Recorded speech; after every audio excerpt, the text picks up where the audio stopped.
घुमरी घुमरी बाबा तुलसी लगावई अमवा लगावई अकेले जी। घुमरी घुमरी बाबा तुलसी लगावई अमवा लगावई अकेले जी।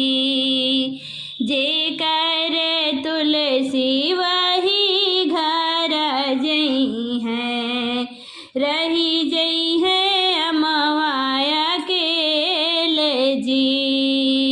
जे कर तुलसी वही घर जई है, रही जई है अमवाया अकेले जी। बाबा जी बेटी दुलारी बोलावैली ने है जंग बैठाए जी। बाबा जी बेटी दुलारी बोलावैली ने है जंग बैठाए जी। कवन कवन गुण करबु मोरी बेटी, रखबू जे मनवा हमारे जी। कवन कवन गुण करबू मोरी बेटी, रखबू जे मनवा हमारे जी। से जिया से उठबै बाबा से जिया बटोरबै, बर्तन माजबै बिचारे जी। से जिया से उठबै बाबा से जिया बटोरबै, बर्तन माजबै बिचारे जी। अंगना बाहरी बाबा चौका लगौबै, हरि जी के सिजबै रसोई जी। अंगना बाहरी बाबा चौका लगौबै, हरि जी के सिजबै रसोई जी। लहुरी ननदिया बहिनया सजनबै, लहुरा देवर संग भाई जी। लहुरी ननदिया बहिनया सजनबै, लहुरा देवर संग भाई जी। घुमरी घुमरी बाबा तुलसी लगावई अमवा लगावई अकेले जी। जे कर तुलसी वही घर जई है, रही जई है अमवाया अकेले जी। जे कर तुलसी वही घर जई है, रही जई है अमवाया अकेले जी। मचिया ही बैठी है रानी कौशल्या हो, मोतिया बारन ढोरैया सजी। मचिया ही बैठी है रानी कौशल्या हो, मोतिया बारन ढोरैया सजी। जिंदगी जनम मोरा भैलैया खारथ, जेहि घर राम को वार जी। जिंदगी जनम मोरा भैलैया कारथ, जेहि घर राम को वार जी। बहरी से आवई श्री राजा दशरथ, झपटी महलिया का जाई जी। बहरी से आवई श्री राजा दशरथ, झपटी महलिया का जाई जी।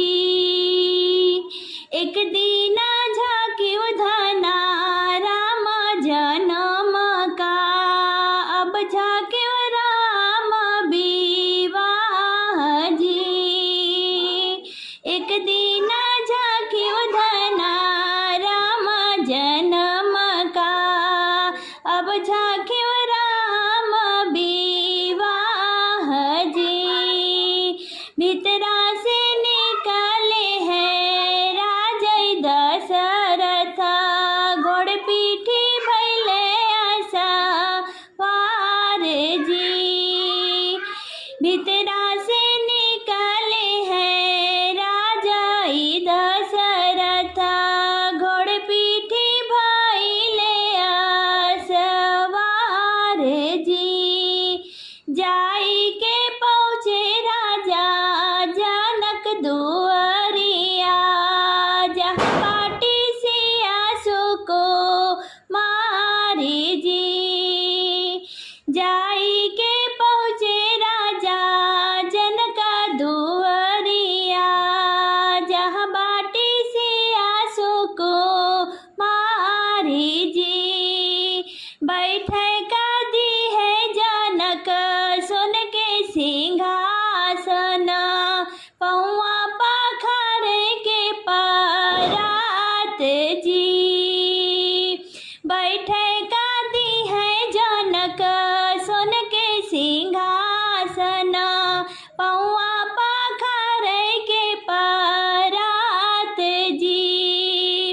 अब राजा दशरथ पियो ठंडा पानिया, कहो अयोध्या के हाल जी। अब राजा दशरथ पियो ठंडा पानिया, कहो अयोध्या के हाल जी।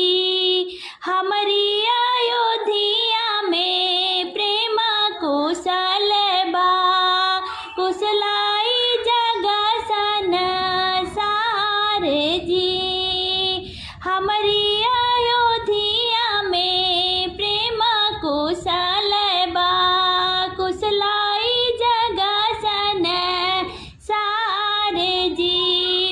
एक नाही कुशल है रानी कौशल्या हो, जेकर राम कुंवर जी। एक नाही कुशल है रानी कौशल्या हो, जेकर राम कुंवर जी।